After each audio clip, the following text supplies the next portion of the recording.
Hey guys, it's me, Melli, and it is January 27th, 2016. And I know I've been missing for a while, and that would be for a few reasons. One, the beginning of the year is always rough trying to get into a routine after the holidays. Two, in Philly, we had about a foot plus of snow, so I've had a husband and my two oldest daughters home from work and school, so things got a little crazy, hectic, and chaotic and stuff, and I just did not have time to do anything.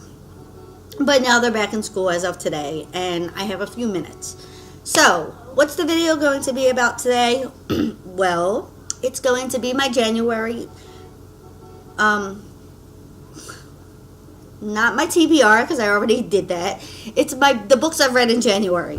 Now, I know January is not over yet. However, I'm going to be taking a brief break from reading for the last couple days of the month. And the reason is because I do not want to get in a reading slump. So, sorry, there was like something popped up on my screen. Anyway, I don't want to get in a reading slump because I've noticed that when I read back to back to back to back to back, I get bored. And then I'm like, ugh, then I don't want to read. And also because if you watched I believe my reading goals for 2016, I put a goal on Goodreads to read 50 books for the year. And that would mean I would have to read about 4 books a month, give or take. So, you know. And I did read 4 books for the month. And so I figured, yeah, I did good. And my start of my reading year is good, so I figured I deserve a little break. So let's just jump right into it before, my son starts to act up. Because he's in the other room in his play yard just being fussy. Anyway, so let's get started. The first book should be no surprise to you because you know I'm a Haruki Murakami fan. And it is South of the Border, West of the Sun. This book was good. I'm not really going to do any reviews. I'm just going to, go through the books. I enjoyed it. I read it quickly. It was, what can you say? It was Haruki Murakami. There's not really much else to say except that it was a book about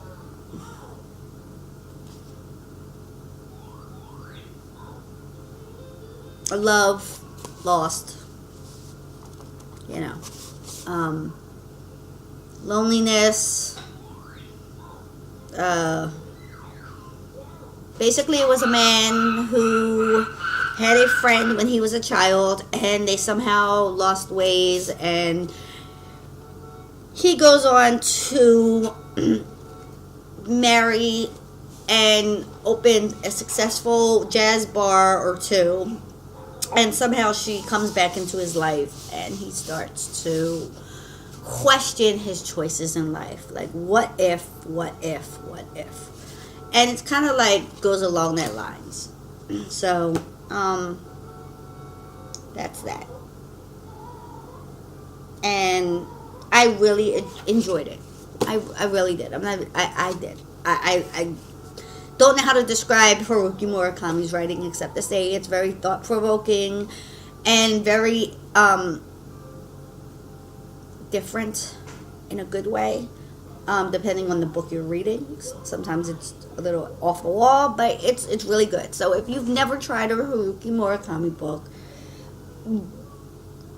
I would say start out with a smaller, easier read, because I did not. I got into it, as you know. I read After Dark, which was like a short story, and then I went into 1Q84, which was the ginormous book. And I should not have done that. I should have waited on it, but I enjoyed the book anyway. Anyway, the next book I read, which I do not have on me, I actually ordered a physical copy because I didn't know if I wanted to own a physical copy of it. So I read it from Overdrive as an ebook, and I enjoyed it. And I wanted to own a physical copy of it, and that would be Sputnik Sweetheart by Haruki Murakami. And I actually like they're the vintage covers, so I'm trying to collect them. So that's that. Yes. The next book I read, I'm not doing these books in orders, by the way. I believe I read South of the Border, West of the Sun before the next book I'm going to tell you. But anyway, so they're not in order by which book I read first, second, third, and so on. The next book I read was The Good Earth by Pearl S. Buck. And I don't know why I've never read this book. I mean, it's a contemporary classic. And I've seen it, I've heard of it, it's been around. I'm pretty sure that in somewhere in time, it was probably one of those, book required reading lists, on a required reading list in school for me, in college, when I was in college, my first year of college, or in high school, and it wasn't a book I wanted to try, so I just did it.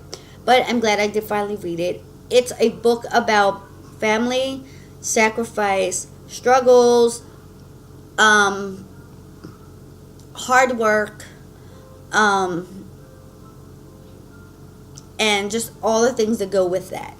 Like, it's about a man who is a farmer, and he's a poor farmer, and he asks his elder father why he would like a wife, and he marries a slave from a well-to-do home, and she becomes his, I don't even know how to, besides her duties in the home, traditional duties in the home of cleaning and cooking and so forth, she helps him in the field on the land, and she bears him sons and daughters. And then, like, a drought hits, a bad winter, and they go south to try to find work or food because everybody in the village is starving. And he saves up money, and he goes back to his land, and he works hard, and he becomes rich. Because when they go back, the drought is over, the bad season, so to speak, is over, and he buys land from the great house that he got his, where his wife came from. He buys their land, and he becomes rich by selling the goods from the land, and he never starves again, and he becomes rich, and then he starts to hire workers so he doesn't have to do it himself, and so forth and so on. And as his children grow up, he sends 2 off to school. He takes a second wife, things that he normally would not have done, but now that he has money and will never starve and never experience the hardships he went through, things change, and he realizes, in a sense, that because he has money, he will never have peace. When he was poor, at least he had his land, his little piece of land, and he had peace. There actually are 2 more books in the series. It's Sons and A House Divided. I may at some point in time read them, but I was reading reviews for the second book, and it didn't sound, it kind of sounds like it deviated from the original storyline, so I'm not sure, but we'll see how that goes. But it was a good read, and I recommend it. I really do, because it will make you think about, to be grateful for the things you have, the people you love, and, hard work does pay off in the long run. And that's really, like, the important things of life. It's not the material things you have. It's the people around you that love you, and your family that you love, your children, your husband, your mother, your father, the people that are true. And that's what is important. Not the materialistic things that we take for granted. And I think that's a good lesson to learn from reading this book, that just because you can have something doesn't always mean it's going to make you happy. Or just because you do have something doesn't mean it's going to make you happy. Because, excuse me, in this book I've noticed that Wang Lung, that's the character's name, the main character, as time goes on and he got older and became wealthier, he was not a happy man. And, you know, that's kind of the way things are. You know, just because you have a lot of wealth or a lot of money does not mean that you're going to be happy. So I think it's a good lesson from the book. That's what I took away from the book. Okay, so the next book I read, I'm sorry, this video is getting kind of long, so I'm going to try to wrap it up a little faster. The next book I read, and I just finished it last night, was The Girl with the Pearl Earring, and it's by Tracy Chevalier. And this book was really good. I really enjoyed this book, and the reason I really enjoyed the book was because I know that it's based on the painting of The Girl with the Pearl Earring, and I know that they made a movie of it. I've seen, when the book came out, I saw the book, and then when the movie was released, I didn't watch the movie because I knew it was a book and I probably wanted to read the book first, but then I came across it in the book traders bookstore I go to, and I was like, oh, let me pick it up. Let me finally read this book. So I did, and I really enjoyed it, and the reason why I really enjoyed it was because when a book, in my mind's eye, I can imagine the story. Like, I can see the characters, I can see the setting, the place setting of the story. I can see the characters in the story and kind of imagine, you know,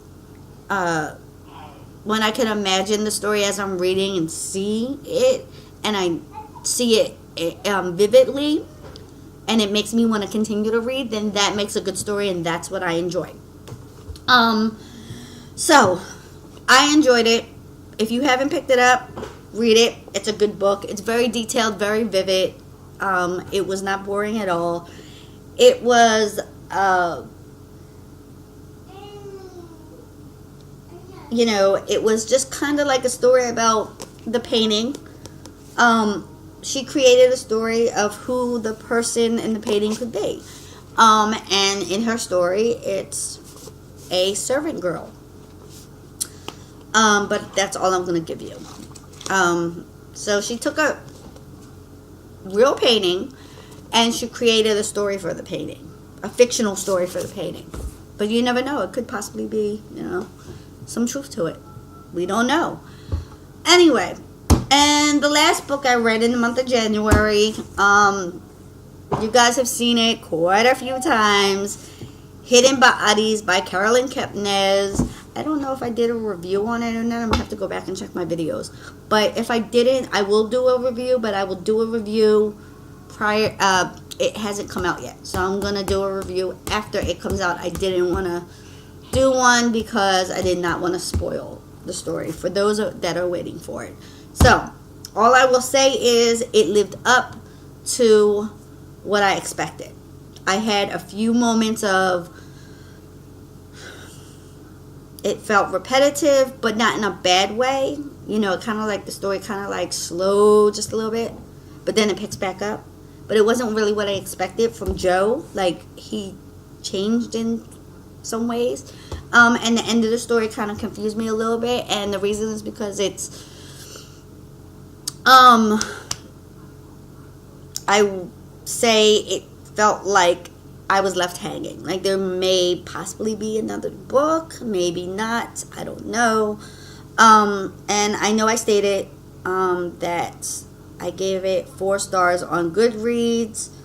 I want to give it 5, but I will not give it 5 until I find out if a continuation of the story is in the works. And I think that was the point of what the author, the way she ended the story, that it can go either way.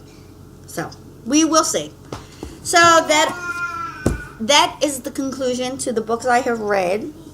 in the month of January. I am now going to take a little break. I will be doing a video of my February TBR. Not today though. I have 3 books here.